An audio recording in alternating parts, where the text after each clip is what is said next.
And to break it all down, we are joined by attorney Alex Mario from the Carter Mario Law Firm and her adorable son, Case, who is dressed up as a pirate today. Thank you guys so much for being here. Thanks for having us. So Halloween, of course, is a fun time. Let's not forget that. You could get dressed up, have a great time.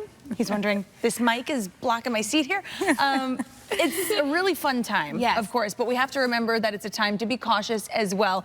And you do have some safety tips. First, for pedestrians, people trick-or-treating. Yeah, so unfortunately, Halloween actually has the most pedestrian accidents of the entire year, which makes sense when you think about it. It's dark. There's children in Halloween costumes that restrict their mobility, their vision maybe.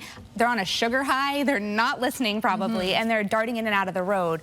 So it's kind of the perfect condition for an accident to happen.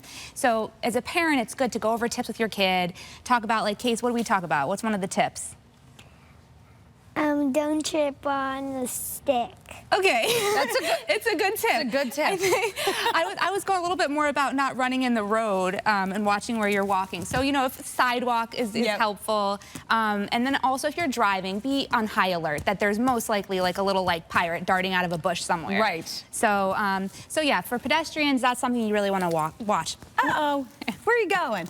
I think you have more tips for us. Yeah, we have more tips. Now, let's also talk about costumes, right? You were saying you might see a little pirate dart into the road, and not all costumes are necessarily reflective at night. Exactly. So that's something for drivers to be careful of, but anything to consider when picking a Halloween costume? Yeah, so if you can get costumes with reflectors, that's great. If you can't, which a lot of them just don't have, you can get glow sticks, you can add reflectors to it later, you can get those safety patrol kind of looking vests.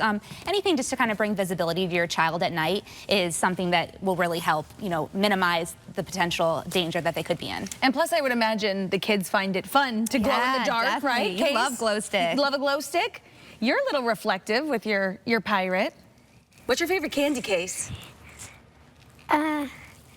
Gummy squares. Gummy squares. Those are good. So let's also talk about property owners, right? People are trick-or-treating on their property, so you want to make sure no one gets hurt, obviously. Exactly. So it's kind of, you know, a known thing that if your light's on Halloween, you're most likely open to trick-or-treaters coming to your house.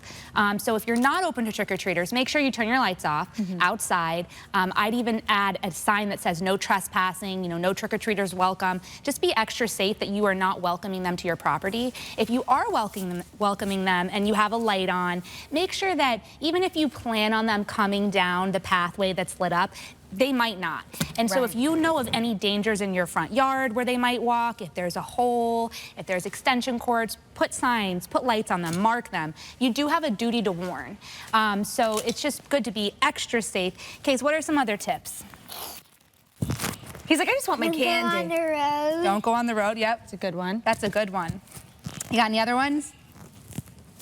And don't come to a house that doesn't have lights on. Exactly. There we go. Exactly. And Very then, you know, good. the other thing I would say is for kids going up to houses is if they have dogs, because a lot of us have dogs, we like to dress up our dogs to be part of our costumes. They might be the most friendly dog ever, but you have little monsters coming up to the door. Yeah. So they might be trying to protect you. They don't know what's going on. They might not know it's a child. So it's better to just not pet the dogs. Tell your kids don't pet the dogs. But for a homeowner, put your dog away. Don't even let that be an issue. You don't want to have, you know, a situation that you end up later that you really regret that you could have prevented. Right, that's a good point. And just like you did with Case, I think it's great for parents to be able to talk to their kids about, you know, things to watch out for, to ensure a safe, really fun night. Anything else you want people to know heading into Halloween? Maybe say it to them a couple of times so it really sticks in. There you go. Repetition, right? Yeah. All right, attorney Alex Mario, we appreciate your time as always. Case, thanks so much for being here. I hope you get a lot of candy tonight. And we'll have all these tips for you on our website, WTNH.com. You can also head to CarterMario.com. We'll be right back.